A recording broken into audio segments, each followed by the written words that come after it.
వసుంధరే శ్రీ వసుదే వసుదోగ్ధ్రి కృపామయి త్వతో కుక్షిగత సర్వస్వం శీఘ్రం మే సంప్రదర్శయ. భూదేవతకి నమస్కరించుకుంటూ ఇవాళ చెప్పుకుంటున్నాం. ఇది షష్ఠి. దీన్నే స్కంద షష్ఠి అని అంటారు కొంతమంది. ఏమిటి దీంట్లో విశేషం అంటే సుబ్బారాయ షష్ఠి వేరే తోడు వచ్చింది కదండి అంటారు. అర్థం అది కాదు. ఈ రోజుని స్కందుడు ఆవిర్భవించాడు. సుబ్రహ్మణ్యేశ్వర స్వామి ఆవిర్భవించిన రోజు ఈరోజు. అంతేకాదు ఇదే రోజుని దేవసేనను వివాహం చేసుకున్నాడు. అలాగే ద్వాపర యుగంలో రేవతి బలరాములకి వివాహం జరిగిన రోజు ఈరోజు. అలాగే వైష్ణవ సాంప్రదాయంలో మనవాళ మహాములని పెద్దలున్నారు. వారి ఆవిర్భావం కూడా ఇదే రోజు. ఈరోజు పూజ కోసం ఏం చేయాలంటే ఇంతకుముందులాగే అవి పెట్టుకోండి. ప్రత్యేకించి వరాహస్వామిని, నాగదేవతతో పాటుగా కోడి బొమ్మ ఉంచండి, కోడి ప్రతిమని. అలాగే నెమలి ప్రతిమని కూడా ఉంచండి. అలాగే వీలైతే నాగలి ప్రతిమ ఉంచండి, లేదా నాగలి చిహ్నాన్ని, కొడవలి, కత్తి ఇలాంటివి కూడా అక్కడ బొమ్మలా చెక్కి అక్కడ పెట్టుకోండి. మట్టి ప్రమిదలో దీపం వెలిగించండి. మీరు వెండి కుందులు ఉండొచ్చు కాదంటలా. ఇవాళ ప్రత్యేకించి మట్టి ప్రమిదతోటి దీపాన్ని వెలిగించండి. ఇప్పుడు చెప్పే సూక్తాన్ని 11 సార్లు చాలు. మళ్ళీ మిగిలిన వాటన్నిటితో పాటు తప్పనిసరిగా పానకం, వడపప్పు, అలాగే ఉడికించని విత్తనాలు ఏవైనా సరే నివేదనగా చెయ్యండి. ప్రసాదంలా తీసుకోండి వాటిని. ఆ పని చేయండి. అగ్ని రక్షాణో అంహస ప్రతిస్మ దేవరీరిషిత తవిష్ఠే రజరో దహ.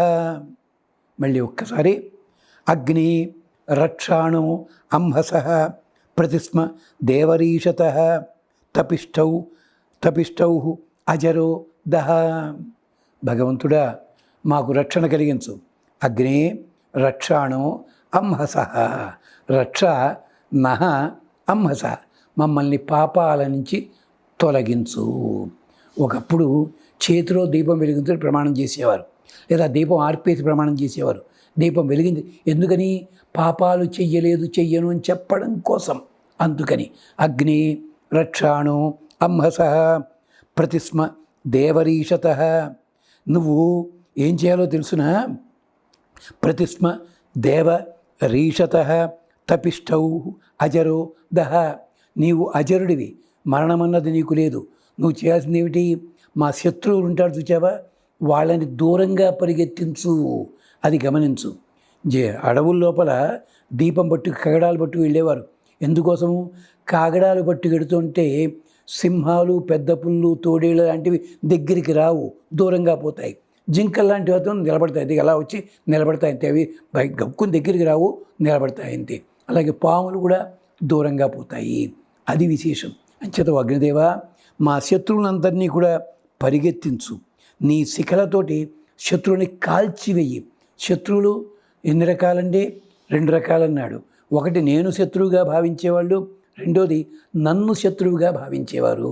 వాళ్ళని తొలగించు నువ్వు అంటూ ఇక్కడ జ్వాలామాలాయ నమః. ఓం జ్వాలామాలాయ నమః. భగవంతుడా మమ్మల్ని రక్షించవయ్యా అని ప్రార్థించండి. ఈ సూక్తాన్ని 11 సార్లు. ఇప్పుడు చెప్పిన ఓం జ్వాలామాలాయ నమః 108 సార్లు చదవండి. జంట దీపాలు వెలిగించండి. అంతేకాదు ఈ రోజుని నాగలి ఇవన్నీ దేనికోసం? మొట్టమొదటి వ్యవసాయదారుడు ఎవరో తెలుసునా? ఇంద్రుడు మొట్టమొదటిసారి మొట్టమొదటి వ్యవసాయదారుడు. అగ్నిదేవుడు పక్కన ఈ మరుత్తులు ఉన్నారు కదా, 7 మరుత్తులు. వాళ్ళంతా కూడా ఈ వ్యవసాయంలో సహాయం చేసిన వాళ్ళు. అందుకనే మరుద్దేవతలు వైశ్య జాతికి చెందిన వాళ్ళు. కంగారు పడకండి, వైశ్యులు అంటే తక్కువని కాదండి. కృషి, గోరక్షణ, వాణిజ్యము ఈ 3 పనులు వాళ్ళ చేతుల్లోనే ఉంటాయి. దాని పేరు వార్త అని అంటారు. అందుకనే ఒకప్పుడు ఆంధ్ర పత్రిక లోపల ఎడిటోరియల్ పైన ఉండేది అది. వార్త ఎందు జగము వర్తిల్లుచున్నది, వార్త నడుపవలయు పృథివీపతికి అంటాడు.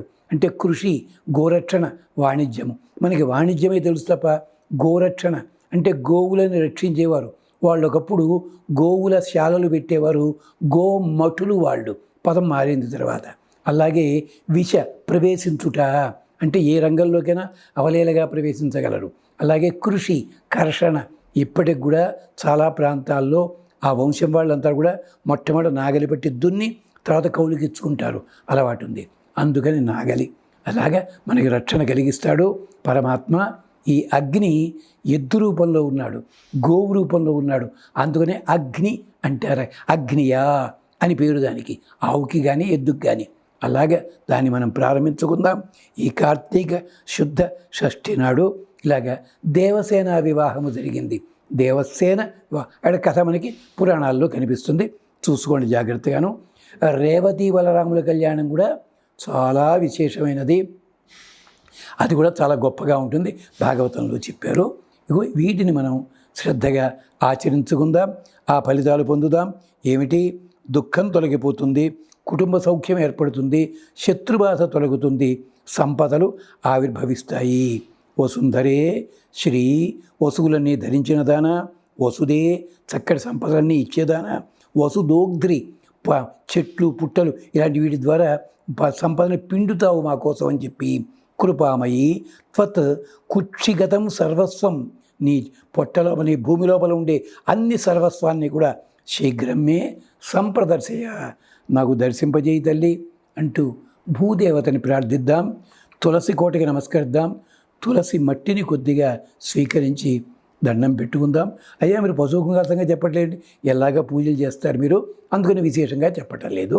ఒక సందేహం కలిగితే దాకా ఉండి, అయ్యా మీరంతా చెప్పారు కానీ వరాహస్వామిని చిత్రపటం పెట్టుకోండి అన్నారు, ప్రతిమ కానీ, అలాగే కోడి బొమ్మ కూడా పెట్టమన్నారు, నెమలిని పెట్టమన్నారు. ఎందుకండి అది? నెమలి పోని అదంటే మా కార్తికేయుల వారికి వాహనం గనక అనుకోవచ్చు. వరాహస్వామి దేనికండి? అసలు ఆయనతో పని ఉంది మాకు ఇక్కడ. అలాగే కోడి ఎందుకండి? ఇదే చమత్కారం. ఈ భూమండలాన్ని అంతా కూడా ఎవరండి పట్టుకొచ్చింది? ఆదివరాహస్వామి కదా. ఒకప్పుడు హిరణ్యాక్షుడు ఈ భూమిని సముద్రంలో తొక్కి పారేస్తే స్వామి వచ్చి ఒక్క కొమ్ముతోటి అంటే కోరతోటి ఈ భూమిని పైకి తీసుకుని వచ్చాడు వరాహస్వామి. పట్టుకొచ్చి ఏం చేశాడు? మనకి భోగ్యముగా ఏర్పాటు చేశాడు. చుట్టూ నీళ్ళనట్టే పెట్టాడు. తన స్పర్శ చేత దాని లోపల కొండలు, కోనలు, ఓషధులు, సరిత్తులు, సరస్సులు ఇన్ని ఏర్పాటు చేశాడు. ఆయనే కనుక రానట్టయితే ఆది వర ఆహా, ఆ మహానుభావుడు క్షేమాన్ని కలిగించాడు. అంచేత భూదేవత కూడా ఆనందపడిపోయింది. ఎంత ఆనందపడిందో తెలిసిన, అసలు సంధ్యవేళ వచ్చాడు పెద్ద మనిషి. ఆయన చూసరికి వాడిద్దరికి కలిగిన వాడే నరకాసురుడు. అగో అలాగా నరకాసురుడు వల్లే కదా దీపావళి వచ్చింది పాపం. ఇది విశేషం ఉంటుంది. అలాగా ఆదివరాహస్వామి భూమికి సంకేతము, భూమిని ధరించినవాడు, భూమిని ఉద్ధరించినవాడు. అంచేత ఆదిశేషుడు కావాలి మనకి. మరి కోడి దేనికండి? కాలానికి సంకేతము. ఎంచేతంటే అన్ని పక్షులలోకి ఆఖరిని నిద్రపోయే పక్షి ఏమిటో తెలుసున? అంటే కాకి. అందరికంటే ముందు లేచేది ఎవరో తెలుసున? కోడి. అంచేతే పాల్కురికి సోమనాథుడు వర్ణించాడు, తొలి కోడి కను విచ్చి జల జల రెక్కల విదల్చి అంటూను. అయితే కోడి కూస్తే తెల్లంది గ్యారంటీ ఉందండి. ఇది కూడా వేదం చెప్పింది. బ్రహ్మదేవుడు సృష్టిస్తే ఈ భూమండలం అంతా పక్షులకి మండుతున్న అగ్నిగోళంలా కనిపిస్తుంది రాత్రిపూట. అందుకని నేల మీదకి దిగవు. ఒక కోడి మాత్రం పొద్దున్న సూర్యుడు ఉదయిస్తుండగా ఈ మండుతున్న అగ్నిగోళం మామూలుగా కనిపిస్తే అప్పుడు కళ్ళు తెరుస్తుంది. అది తొలి కోడి కను విచ్చి జల జల రెక్కల విదల్చి మిను సూచి నిక్కి కడుపూరడించి కుక్కురో కుర్రని కూసే. కుక్కురకో అందది, కుక్కురో కుర్ర అంటుంది ముందు, అంటే అలారం మోగింది అర్థం అనమాట. ఇందుకని కోడి కాలానికి సంకేతం. అందుకనే సుబ్రహ్మణ్య స్వామికి వాహనం కూడా అది, ఆట వస్తువు కూడా అది సంగతి. స్వస్తి.